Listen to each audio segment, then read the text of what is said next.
Okay, so as always, this call is recorded and will be posted online. Um, and let's start things off with the administrative stuff. So the next call is scheduled for September 10th, like same day, same time, 2 weeks from now. If there's a problem there, please let me know. And yeah, we'll figure something out. Otherwise, regarding the hackathon coming up before TPAC, we basically talked about running 1 or 2 days of hackathon working through issues. But time zone wise, it will be better to have a few half days. So what I was thinking is basically for the, like from mid-September till mid-October, we could, for example, schedule more or less this time around for Tuesdays, and then have people join if they can. I know that not everyone said that they can join for the hackathon, but for the ones that can, maybe we can run this sort of like 3 or 4 half days as a format. Does this make sense for folks? Any major objections? Maybe a show of hands of who can join such a format, at least, I don't know, for 2 sessions out of the 4. Okay, cool, awesome. So I will set that up and send an invite to the folks that signed up, and generally send it to the group so that maybe even more people can attend. And otherwise, I sent out a CFC a couple of weeks ago regarding the adoption of a few incubations that I feel are in a good enough shape to be adopted by the working group as working drafts. So the purpose was not to say that this is somehow ready to advance more in the standards track, but just a good first version to start working on collaboratively inside the working group rather than as an external incubation. And the thread had a few answers, and I would love to talk through that, and maybe I know, Benjamin, you had you responded on the thread. So I'd love to better understand your position. I saw that at least for some of those incubations, you weren't super comfortable in adopting, and I'd like to better understand why. Just preliminary, is the timing on this related to the rechartering? Somewhat related, but I think that all of them are more or less covered by the current charter, but it would be good to, for the ones that we adopt, would be good to add them as deliverables. But we can amend the charter afterwards if the current timing doesn't work for some reason. We can always, keeping them in incubation and adding them, adopting them later on is not an awful outcome as far as I'm concerned. It's just that I would, if we'll reach that outcome, I would like us to reach that for the right reasons. What are the right reasons? I'm not sure. I guess from my perspective, I think that we all agree that the use cases those incubations tackle, or at least most of them, I think we agree on the use cases being valuable. And worthwhile to collaborate on. So, but that doesn't say why they have to be in WG. The main reason they have to be is again, they don't have to be. The main reason I think it would be good to work on them in the group is to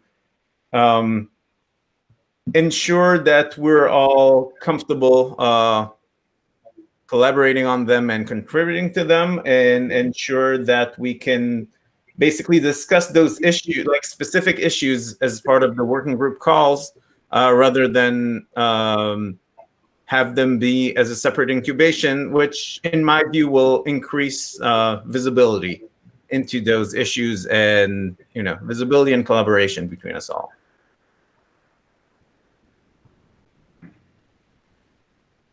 Okay.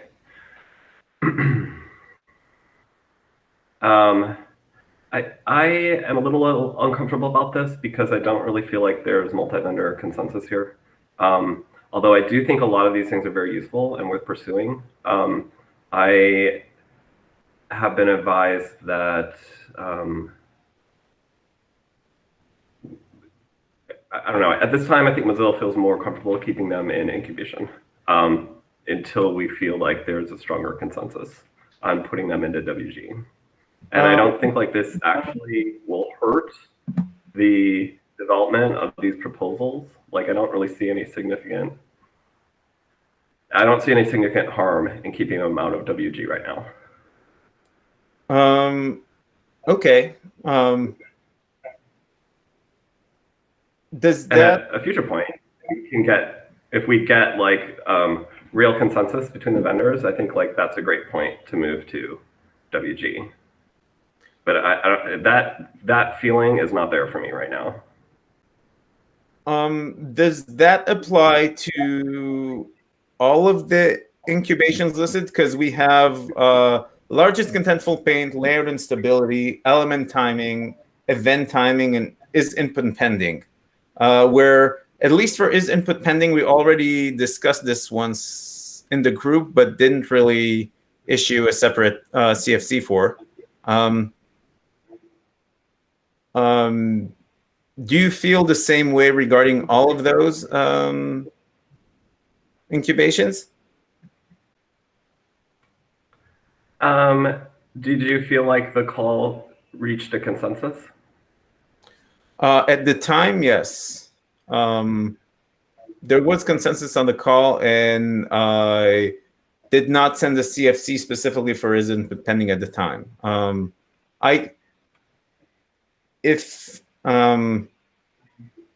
Yeah.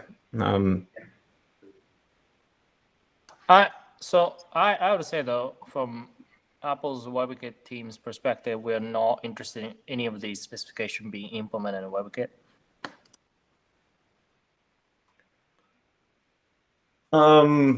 Okay. At the same time, so to me, that's not like we've had cases in the past for the working group to adopt specifications that lagged in implementation in WebKit and elsewhere. So to me, the question is more, do you object to those specifications being worked on in the working group, or like? I mean, specifically, if it is going to affect the future chartering, I'd rather not have any more specifications than we absolutely have to, right? Like, because it may affect our ability to continue to be in a working group. So to an extent that we are not interested in pursuing any of these specifications, I'd rather not have them. But I mean, if the working group feels that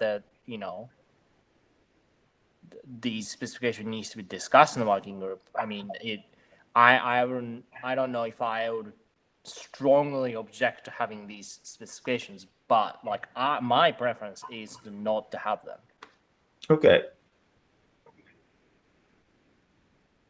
Noted. And Benjamin, from your perspective, from Mozilla's perspective, we don't have clear consensus here. Okay.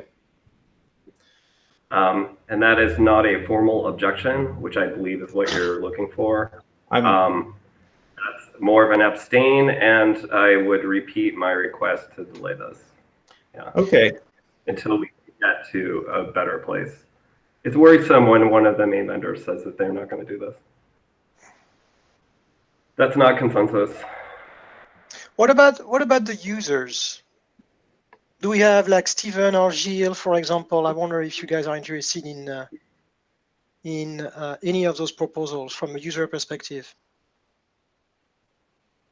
This is separate than validity. I mean, I think there's a lot of validity in a lot of these things, but I just think procedurally, it's clear to me that we don't have consensus. And Mozilla's position is that for it to move into the WG, we need more consensus.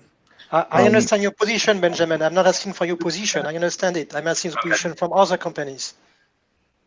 Philippe, this is Steven from Salesforce. Absolutely, we would like to have those API available in all the browsers. Having them in only one is troublesome for us because we either need to monkey patch them or just ignore them. So we would love to have those API natively. Absolutely. Yeah, but the question is not. The question is, do you feel that these incubations should be adopted to the working group and being worked in the working group? So we can decide here on what various engines will and will not implement and ship. We can decide on, or what we're asking here is, do you feel like those should be worked on in the working group or stay as an incubation for now?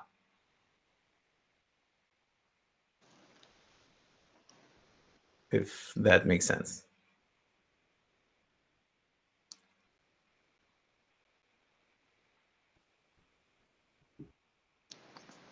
Steven?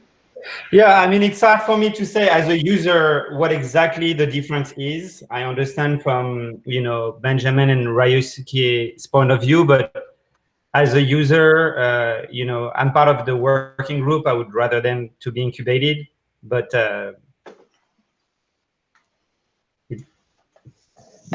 like, what's the practical difference for us, whether it graduates to being part of the working group or not? Right.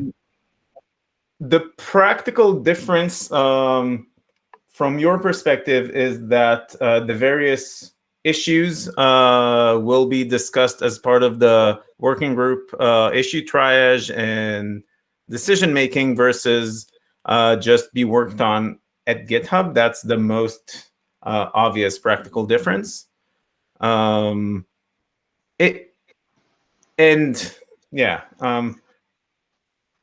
My hope is that having that discussion, having that visibility will bring us closer to multi-vendor consensus and implementations, but those are not tightly coupled.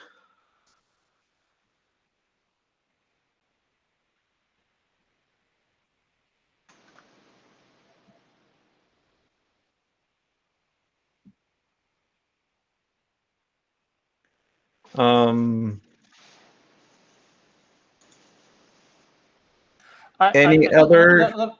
me clarify that.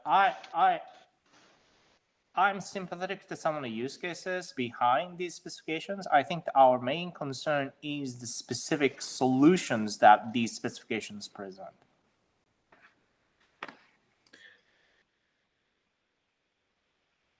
Okay. Do you feel that it would be productive to discuss alternative solutions, or do you feel that adopting the incubations as is would cement the solutions as they are today, or or do you think that we could discuss those alternative solutions you have in mind as part of the working group? I mean, we don't necessarily have alternative solution for all the use cases. I think it'll be definitely useful to talk about use cases behind the specifications.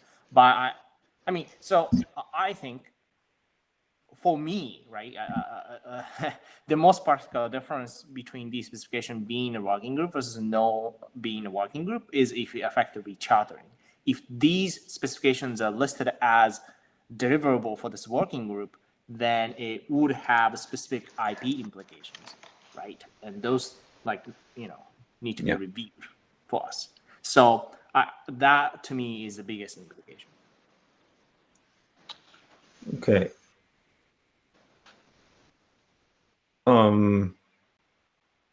Yeah, so the intent is indeed with adoption to add them as deliverables. So that angle would be like having Apple's position on that angle would be useful.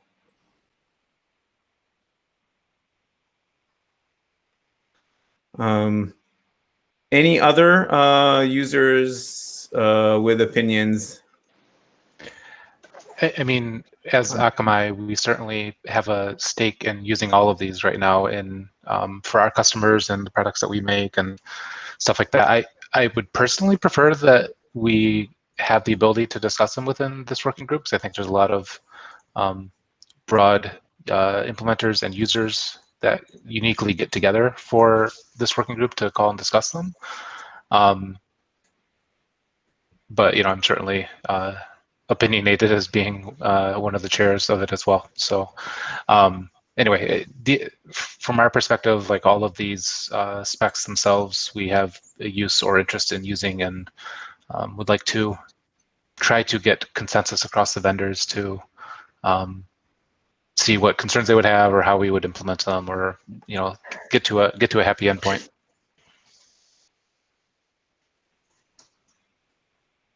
Is the following true? This is Stephen again. So it sounds like for me and maybe for Gilles, it sounds like we will, and it sounds like we love this place to talk about those API to get everybody's point of view. But if I understand well, Ryosuke's point is that if we incubate them and put them as deliverable, then that's a problem with Apple's participation to this working group, because it would be a deliverable and they don't have the agreement to start with. Is that correct?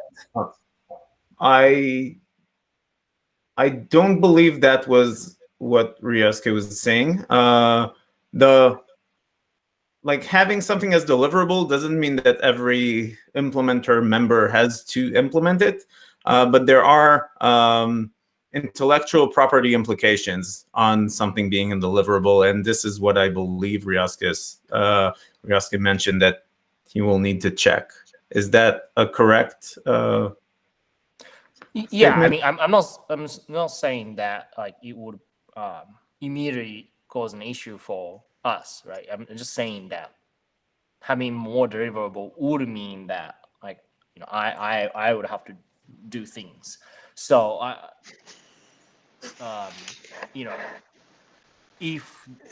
since at this point we're not interested in these specifications, I'd rather not having to do that process, right? I mean, you could call that as more of a selfish position, but I mean, I'd rather not have to do a thing that I wouldn't have to otherwise, since we're not interested in that. But I mean, I'm hearing the working group saying, we like the use cases, we don't like yet the technical solution being proposed. I do believe that all of those specifications are even in the current scope of the working group, by the way. So strictly speaking, we don't have to reach charter to discuss any of those proposals. We would still have to adopt them if the technical proposal, but if we can't list those deliverables yet in the deliverable section of the charter because we don't agree on the technical solution yet, then be it. But we would not be preventing from talking about it. It's those proposals. All those proposals are within the scope of the existing working group, I believe. So Ryosuke, you would not have to ask your lawyer again. So so yeah, thanks for clarifying that. So I like that a somewhat tangential point. My intention here is not to single out any vendors here. Like I think we are also guilty of doing this, but I think in specifically in today's browser industry climate, I think it's a bit problematic when browser vendor proposes the feature and then implements the feature and then start shipping them such that some website starts using them right away before there's a multi-vendor consensus. I think it seems that we want to be more conscientious about that impact, specifically because of the today's more I don't know how to say, like, today's browser vendor environment. I think I think locking in the solutions before there was sufficient discussions and consensus on a specific solution to the use case I think is a pretty big problem going forward.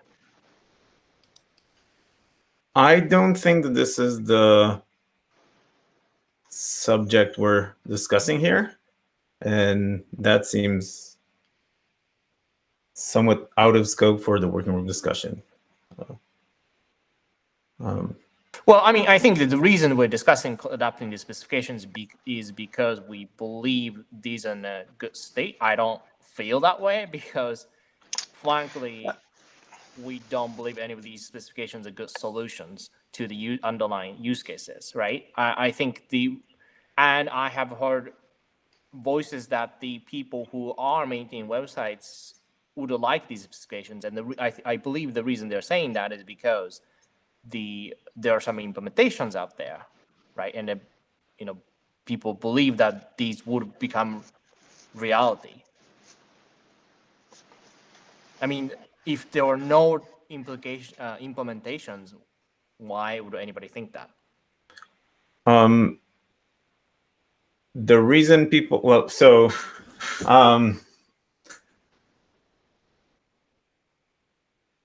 I think that like it's a bit weird to talk about this in the abstract. So if we just, for example, focus on element timing and LCP, for example, we've been talking in this working group about providing more accurate visual metrics for websites to be able to measure what they do for years. I think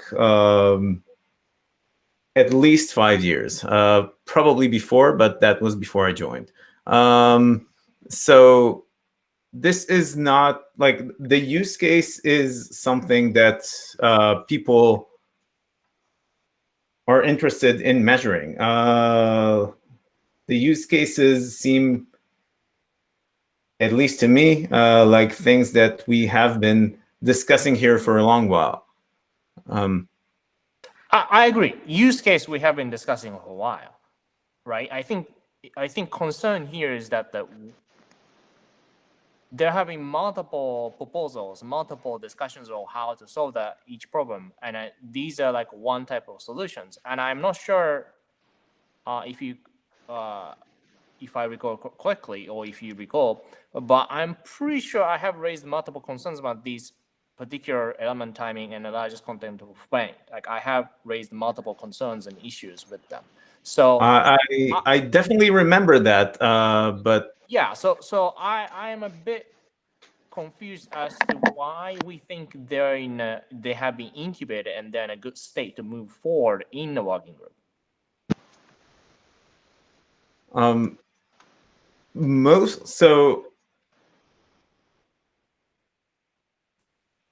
Basically what I was saying not is that they are like, we are not trying to move those to CR or PR.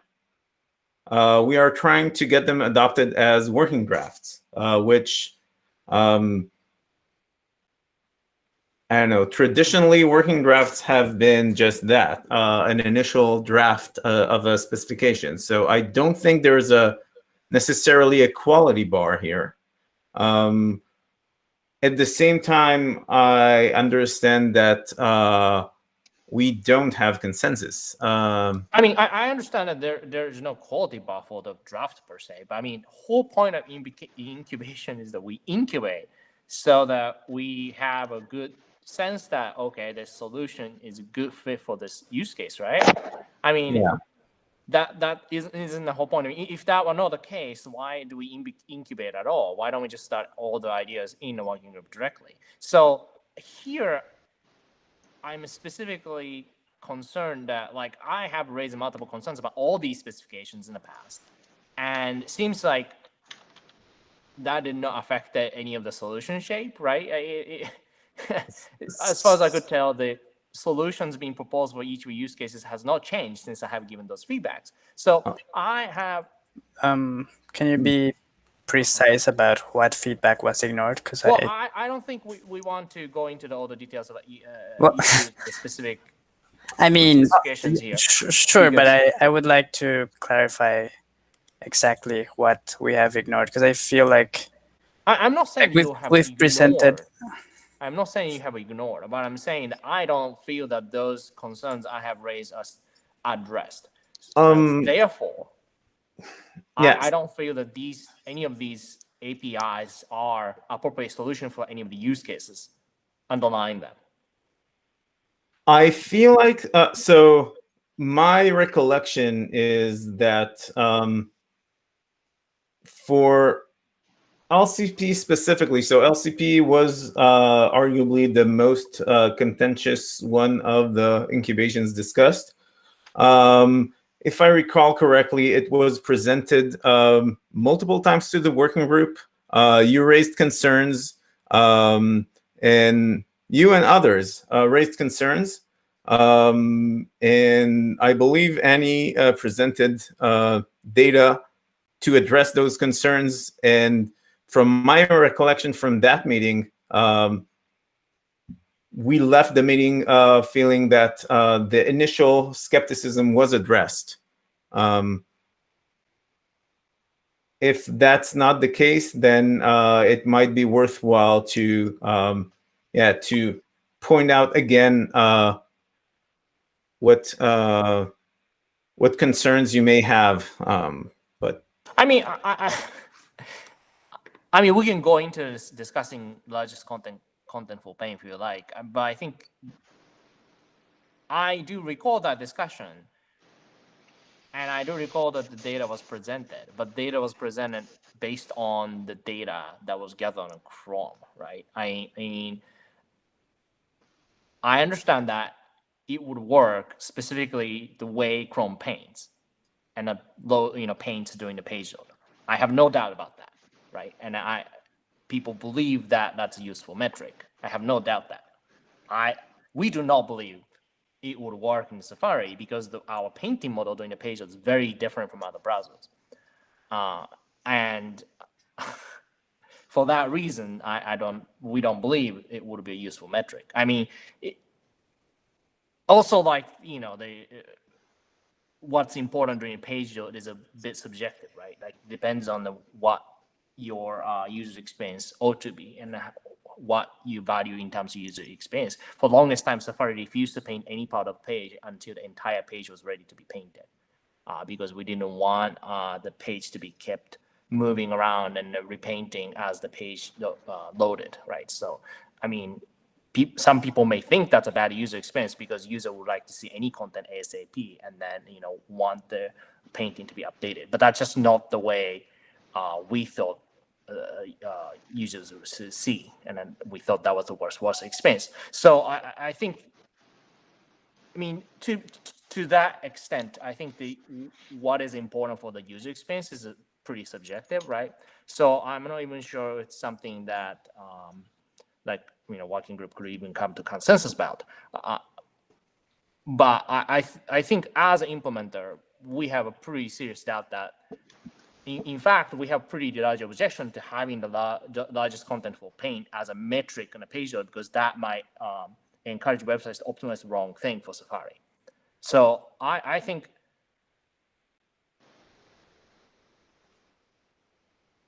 yeah, I don't know. I mean, to your point, I think it is a valid argument to say that, yes, like these are the things that we should be discussing working group, because they're, we are interested in underlying use case. That is true. But I mean, that is true of anything that get incubated, right, before coming to this working group. And I guess the question really is, what is the distinction we make between the things which should be incubated versus things that should not be incubated and ready to be discussed in working group? I think I guess that fundamentally is the question, right? Like what is the distinction? What is the purpose of incubation?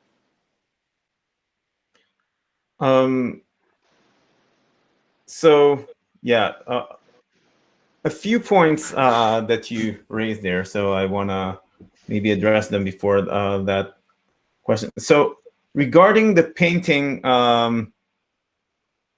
differences between different engines, I was under the impression that that is something we more or less defined as part of FCP. And maybe element timing and LCP can benefit from the similar definitions that would work for all engines. But let's put that aside. That is potentially a discussion to be had after, to be had in the working group after adoption. Otherwise, the question regarding when incubations should be adopted is not necessarily a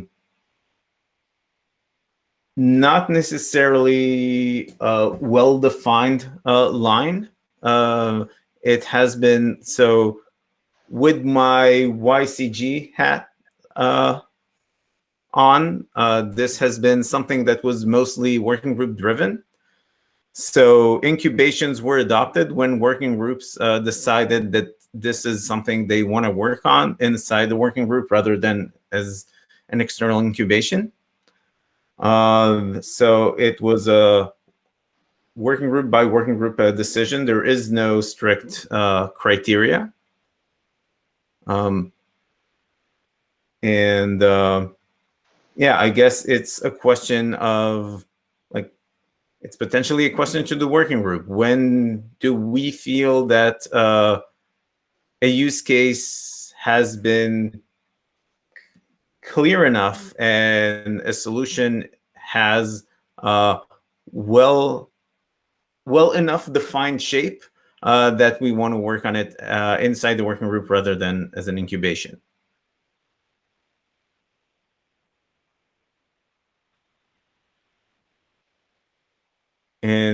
But potentially going back to maybe we can move on to discuss some more specific issues. But generally, I feel like this was a call for consensus. It is obvious to me that we don't currently have consensus. So it might be interesting if there are some incubations in that list that you feel are more ready than others. For example, is input pending, which we already verbally decided to adopt but never sent an official CFC. That could be one outcome. Or otherwise, we can close the CFC and reopen it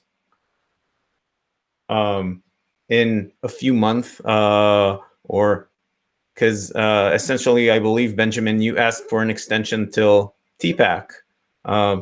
We could do that and then reopen a CFC after TPAC to rediscuss.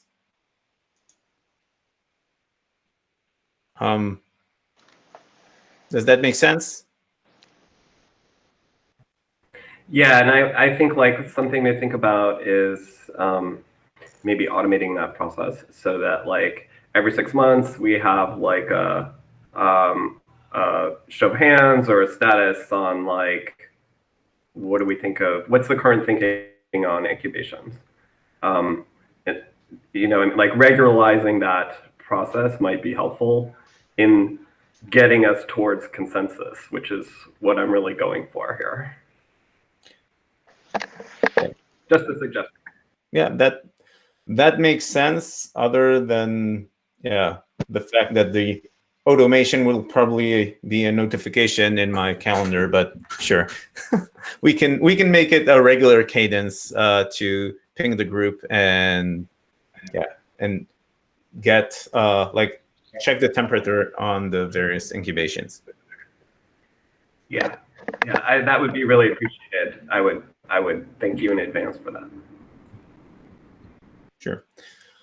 Okay. So with that, maybe, so one quick topic of discussion, we've had requests from people to integrate more and more parts of the preload processing model into HTML, as well as people saying that current, like having preload be defined in HTML but still have its own separate spec is somewhat confusing. And one potential solution for that would be to just merge all the processing model from preload into HTML, publish it as a note, move over relevant issues, and pass that deliverable from the working group to the WebPerfWG. And I'm wondering if folks have strong opinions on that one way or the other.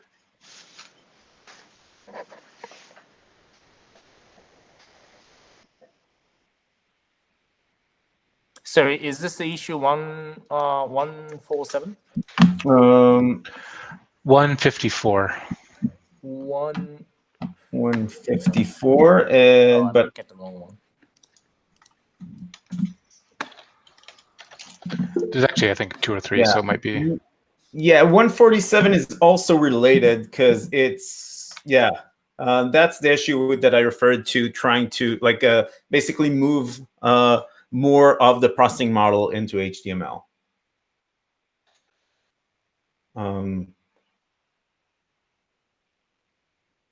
Or although, yeah, 147 is probably just about deletion. So it's mostly about 154 and confusion of having those two separate specifications. To be clear, the proposal is to abandon the entire specification in the working group and move it entirely into the HTML spec. Move the bits that are related to the processing model, and then figure out the rest as either you know, we can publish it as a note for historical reasons, or yeah, something along those lines. Moving parts of it doesn't make any sense to me. I mean, like what? We have the processing model and the markup. If we move the processing model, we'll want to move the markup as well, and after that, there is nothing left. Yeah.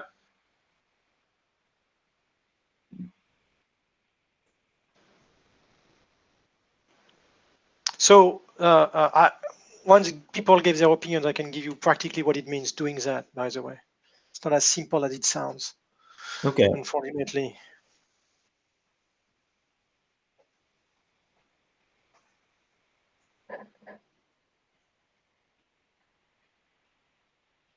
I mean, it makes sense to me. It seems to make sense to merge the HTML.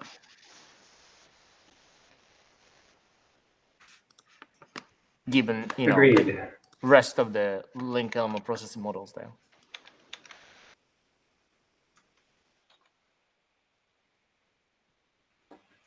So practically speaking, by the way, moving stuff from the WG to the WebPerfWG or vice versa has to be approved by both organizations. So as a working group, we can ask WWDC to move this, to allow this material to be moved into the HTML spec.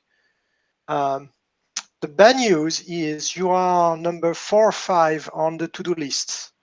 We have a few working groups like device and sensors, the media working group, and the CSS working groups that are ahead of us.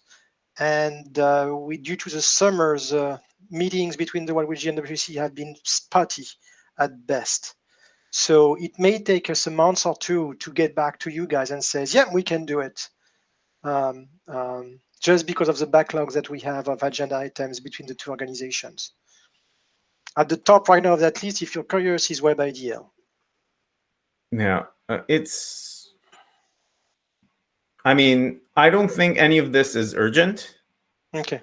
Yeah, it's just a lingering thought which, yeah, now more and more people are running into this. So yeah, it seems like it would reduce confusion.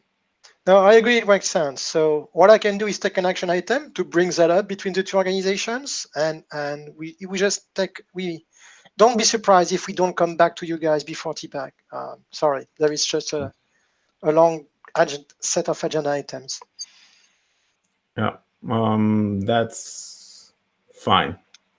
That's fine from my perspective. Okay. In that case, yes, Philippe, please do that.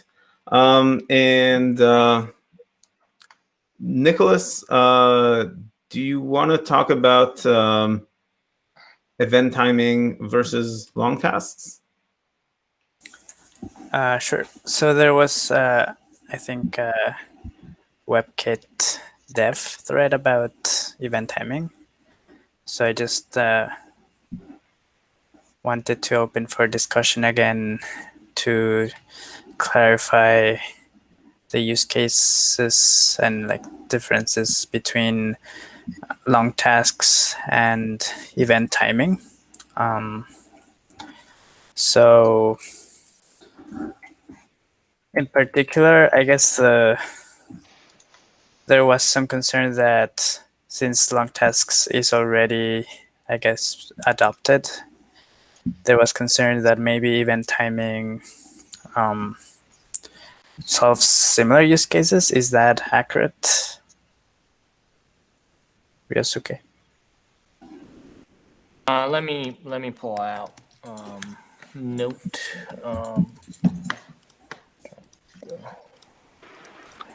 The WebKit dev thread said it's not clear that we need both of them. Like, are there use cases that one would solve but not the other, and vice versa? Okay, sure. So I can go over the use cases of both, and anyone feel free to chime in when what to complement.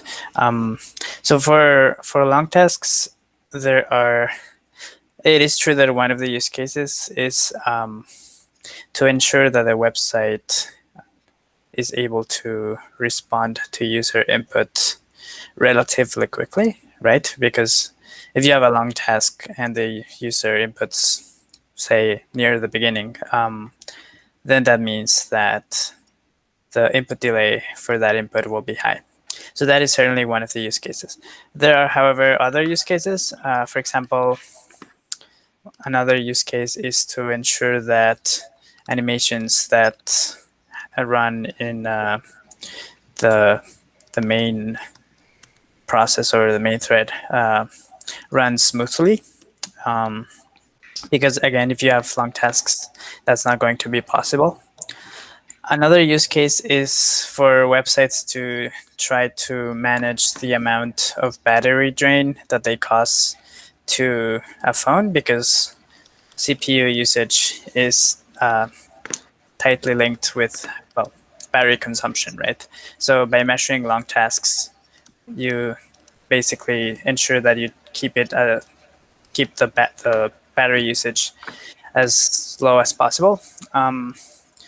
And another use case of long tasks is that since it provides you basically like an overview of the chunks of tasks that are sufficiently long that they're like meaningful to the page, you can compute various metrics based on the long tasks. For example, some analytics providers compute something they call sum of long tasks, which is basically what I was mentioning about CPU time. It's also possible to compute metrics like total blocking time. This is a metric that attempts to measure how much of the time in the site is blocking the user input in a way that would be perceivable. So basically sum of long tasks, but trimming out 50 milliseconds for each long task, because that the initial part will not be considered blocking, or I guess the final part of the task. So like if you click on the towards the end of the long task, it's not really blocking the input meaningfully. And there are some other use cases. For example, some ads teams use long tasks to compute metrics on the impact of ads on websites. And I think overall, some analytics providers, I know not all of them, because I know there's some problems with long tasks attribution, making them hard to reason about, but some analytics providers use them to try to fix performance bottlenecks for their consumers. So that is my brief overview of the use cases. Does anyone want to add anything to that? Yeah, I can, I guess, explain how we use that. We use it generally the way you described it, as a total blocking time for user session. And we use that to kind of grade sessions user experience. And then we use those session other telemetry of what activity happened during those sessions, and use that to analyze where the bottlenecks are, where we need to improve our code, basically. So it's a very useful tool for us for that use case. Hi, this is Steven from Salesforce. We use also, Nicola, what you call the sum of long tasks to understand if a slowness is due to the underlying processing power of the hardware or the network or the backend. So yeah, we use long tasks a lot to understand the slowness.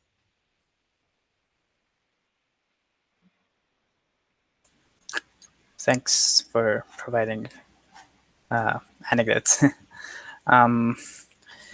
And now we can compare that with event timing. So note that many of the long tasks use cases are not quite, how to say it, related to events. Not all of them are. Event timing tries to capture specifically the responsiveness of events that actually happen. It's I think it's kind of well known that it's really hard to predict when user input is going to happen. So if you try to use long tasks to measure things like input delay, it's not going to work that well, because basically the time when the user actually clicks is very unpredictable, or like very hard to predict. So event timing solves use cases related to actually directly measuring delays in responding to user inputs. So one of the metrics that event timing allows measuring is first input delay, which I think we've defined previously in the calls, but I can briefly explain what it is. It is basically for the first meaningful user interaction with the page. It attempts to measure how long does it take for the user agent, so the browser, to start handling the event. So for example, if it's a click or like a tap, then how long does it take for the user to start dispatching the pointer down corresponding to that user interaction? So that That is the first input delay. It does not measure how long does it take for the user agent to actually handle it, which is different, right?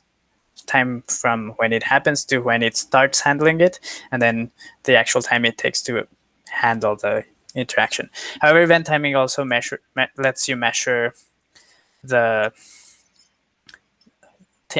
amount of time the event handlers take to run. I mean, I guess I should point out the caveat here is that any asynchronous tasks posted during the event handler are not measured yet by the API, right? So for example, if your event handler is something that starts with set timeout and performs all the work inside of the set timeout, then event timing will only measure the amount of time it takes for you to post the set timeout, if that makes sense. And the final component that event timing measures is how long does it take for the user agent to update the screen based on the user interaction. So here the assumption is that there's some assumptions here, like there's an assumption that during the event handler, the screen is updated due to the user interaction. So of course, the next paint after user interaction is not really meaningful if that does not happen, right? But in cases when it does, it will expose the time it takes for that next paint or the next update to the screen based on the user interaction. So does anyone want to add something to this?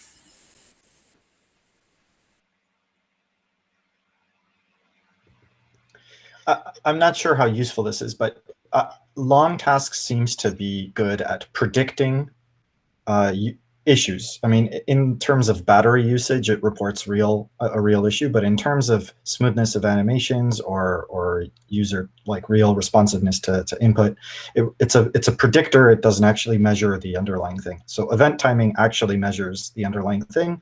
And then for animation smoothness, there have been some early attempts to try and work out that problem directly. So event timing gives you a lot more data more closely bound to the event itself, which is very useful. Hold on, but like the janks and rendering so forth, there's also frame timing, right? I mean, I think our main issue here is not so much all these use cases and what APIs of each use case. It's that there's so many of these APIs, and it's unclear how all of these things will fit together. For example, in event timing, there was a mentioning of how we want to know how long the event, the website takes to respond to the input. Well, I mean, event handler is one thing, but in today's websites, oftentimes there are multiple promises being involved in a processing given input, right? So then you have to, just using this is about the getting the initial delay until the event listeners code, and then you have to have instrumentation code to track all the promises that you may have. And then once all the promises done, you have to wait for that final result to be painted. Well, like a painting, may take some time, right? So then you have to measure long task to figure out all the things that happen between the time you're done with the things and all the long tasks that happens. Maybe you also need to have a frame timing to measure.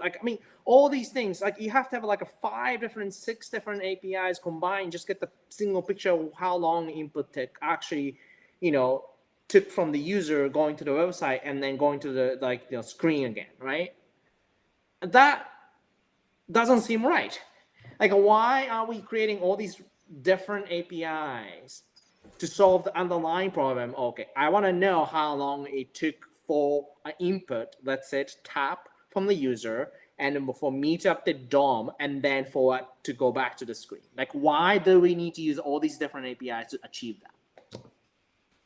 So I think the proposal is to address that use case with event timing, but I do agree that we're not there, and the reason we're not there yet is because we it's basically impossible to track causality. So like you're mentioning, you have promises, and then you need to track those promises and when they get resolved, and then you need to track the paint that occurs after the DOM updates that happened because of the resolution of those promises. So that's a problem we're like really hoping to address at some point, and we agree that event timing doesn't yet address it, but the reason is we don't know how, and we believe this is a good first step towards that direction. Regarding frame timing, I believe the proposal is more geared, I think, Michael can correct me if I'm wrong, towards measuring smoothness of animations and smoothness of scrolling. So it will be kind of a little different use case than, say, tapping, measuring how long it takes for the tapping to actually produce a response versus measuring how smoothly you scroll or how smoothly you can see an animation, if that makes sense. And one more regarding the scenario you point out, I think that yes, it is hard to have a high-level API that measures exactly that because of the indirection, because of the asynchronous nature of adding things to DOM. But I think developers, like, we can provide developers with the building blocks to do that. So event timing is one building block, element timing is another, and then user timing can enable them to bridge the gap of the asynchronous calls if that is of value as well. So I agree that this is, yeah, ideally we would have a high-level API, but a set of low-level APIs that are basically building blocks that enable developers to measure anything they want to instrument doesn't sound like a bad outcome. I mean, I think I'm not even sure these are the right primitives, right? That's the main concern I have, which is that all these APIs are addressing, like, people saying, oh yeah, this one addresses this use case, but it doesn't address the slightly different use cases. So we need to have a completely different API that measures this completely other thing. And then when you combine these two things, you can achieve, addressing the underlying use case. That to me is just bad API. I don't know how else I would put it nicely. Like, I think if somebody came up with an API that doesn't really address the use cases that it's trying to address, I would say that's just bad API. It is true that given bad API, you can have more APIs and solve the same use cases. It doesn't make the original API good, right? I mean, I agree with a sufficiently large number of APIs, any use case can be addressed, but doesn't mean that API is good. So, yeah, I'm having trouble. Yeah, we're a bit out of time, but also maybe we can continue this discussion next time around. My main problem with the categorization of this as a bad API is that I would love to see an alternative that you would consider a good API, or some, like, an alternative that would address all those use cases from related to causation. I think that this can, like Nicholas said, this API can grow into that, and I don't necessarily feel that it should be blocked until it solves all the things. But yeah, generally, yeah, let's continue this discussion next time. And yeah, I feel like I would love to understand what you would consider a good API. And with that, we are 3 minutes over time. So thanks all. And right, thanks. I'll see you all Thank in you, a couple of everyone. weeks. Yeah. Sounds good. Thanks, Joe.